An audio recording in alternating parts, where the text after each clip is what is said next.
Hey everyone, welcome back to Soft Embedded Insights. Today, we're going to unlock the world of real-time operating systems.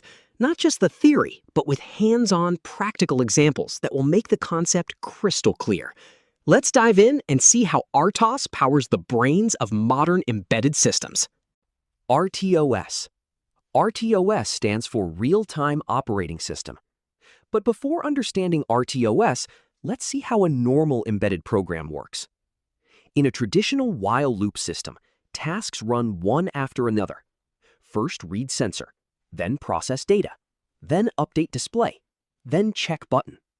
If one task takes more time, all other tasks must wait.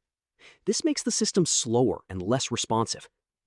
Now imagine a system where multiple tasks can run smoothly together. That is where RTOS comes in. RTOS manages multiple tasks using something called a scheduler. It quickly switches between tasks, giving the feeling that everything is running at the same time. For example, one task can read a sensor, another can update display, another can handle communication, while another checks buttons. This makes the system faster, more reliable, and perfect for real-time applications. RTOS is used everywhere around us, in mobile apps, washing machines, car dashboards, drones, and even smart devices. So in this video series, we will learn RTOS step by step using STM32 and FreeRTOS. Now let's understand the internal architecture of RTOS in a very simple way. Think of RTOS like a smart manager that controls multiple tasks efficiently. First, what is a task? A task is simply a small, independent job. For example, one task can blink an LED, another can read a sensor, while another task sends UART data.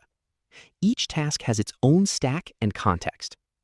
Now the question is, who manages all these tasks? That is the job of the scheduler. The scheduler is the brain of RTOS. It decides which task should run, when it should run, and how long it should run.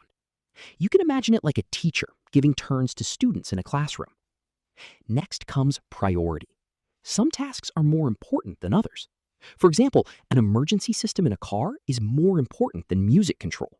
So high-priority tasks get CPU access first.